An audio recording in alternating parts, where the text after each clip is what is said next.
بسم الله الرحمن الرحيم. اللهم صل وسلم على سيدنا محمد وعلى أهله وأصحابه أجمعين. هنعمل مع بعض النهاردة مربى البلح بكل سهولة.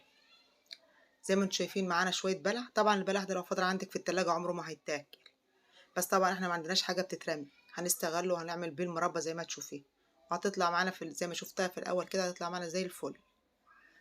طبعا البلح ده لو عندك برضو زي ما قلت لك عمرك ما هتاكليه بالمنظر ده، فطبعا هنستغله. أول حاجة أنا غسلته كويس عشان أي رمل أي تراب عليه، وهتبدأي تقطعيه التقطيع اللي انت بتحبيه. تقطعيه مكعبات صغيرة زي انا بقطع كده، عايزة تسيبيه اكبر من كده، عايزة تبشريه عن كده براحتك خالص.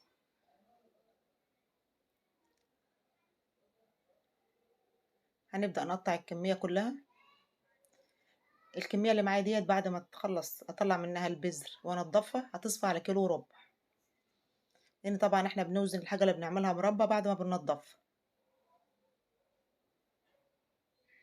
زي ما انتم شايفين منظر البلح معايا، محدش يتوقع ان هيطلع منه المربى اللي انتوا شفتوها في البداية دي، وهتشوفوها كمان معايا في العرض في الاخر.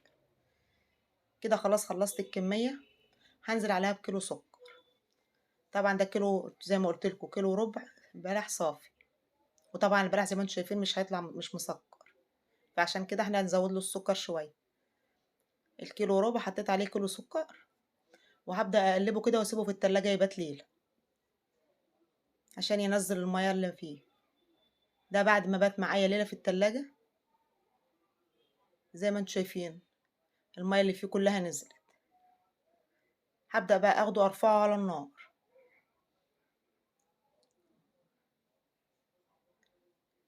طبعا الرك اول ما يغلي معانا كده هنبدأ نهدي عليه النار عشان ما يلسعش معانا، وهنسيبه بقى على النار لحد ما يستوي معانا.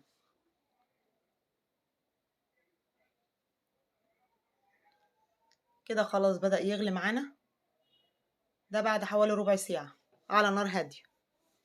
شايفين لونه اتغير معانا، واللون بتاع البلح اللي هو كان شكله جربان ده بدأ يدينا لون احمر. محدش يتوقع اللي كان ده البلح اللي احنا كنا هنرميه.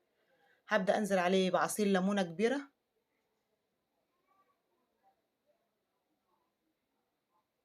طبعا هو كده يعتبر بخر نص المية اللي كانت موجودة فيه. ما تعصروش الليمون من اول ما تحطيه على النار. كده انا بقلب الليمون عشان اتاكد ان هو في الليمون. طبعا الليمونه انا حطيتها بقشرها، طبعا انا غسلاها غسله كويسه، فعشان كده انا حطيتها بقشرها. زي ما انتم شايفين بعد ما عصرت عليه الليمون بدأ يتقل معايا زي ما انتم شايفينه كده.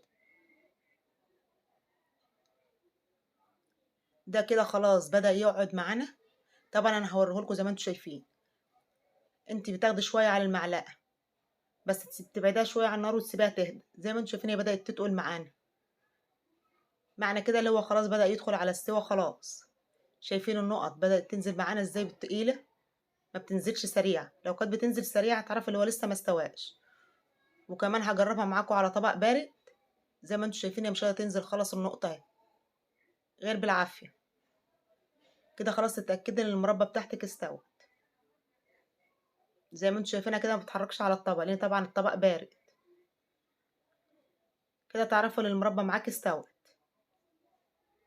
كده بقى هنطفي عليها النار. وده شكلها بعد ما بردت معانا، بعد ما طفيت عليها النار وبردت. طبعا اللي يشوف المربى دي ما يشوفش البلح اللي كان معانا في الاول. يعني البلح اللي كنا هنرميه عاملينه منه الحلاوه اللي انتوا شايفينها قدامكم ده. وشوفوا كمان الكميه اللي هتدهنا. كده خلاص بعد ما بردت وعادت معانا بوريكم شكلها. وهنبدا بقى نطلع قشر الليمون اللي فيها ده. لو حابه تحتفظي بيه في المربى احتفظ، بس طبعا خلاص احنا خدنا الفوائد اللي فيه فهنبدا بقى نتخلص منه. زي ما انتم شايفين الكميه اللي معايا دي هتدينا برطمانين. طبعا انت لو بتشتري البرطمانين دول من بره شوفوا سعرهم كام دلوقتي. والبلح كده كده كان هيترمي، ما كانش هيتاكل لو كان فضل في التلاجة. ما كانش حد هياكله لان زي ما انتم شايفينه ما كانش بلح مش مسكر. عشان من اي حد فينا يقع في الغلطه دي ويجيب بلح بالطريقه دي يعرف يستغله ويعمل بيه الحلاوه اللي انتم شايفينها قدامكم دي. ده شكله بعد ما عبيناه في البراطيم. طبعا البراطيم احنا معقمينها ومنشفينها كويس. اوعى البراطيم تكون مبلوله ميه معاك، عشان لو البراطيم مبلوله او حطيت فيه معلقه مبلوله هيعفن منك ويبوظ المربى. فطبعا لو اخدت منه تاخدي معلقه ناشفه. ودي شكلها بعد ما طلعت معايا بوريها لكم في الطبق اهي. ويا رب الطريقة تكون سهلة وبسيطة وتجربوها، وما تنسوش اللايك والاشتراك وتفعيل الجرس.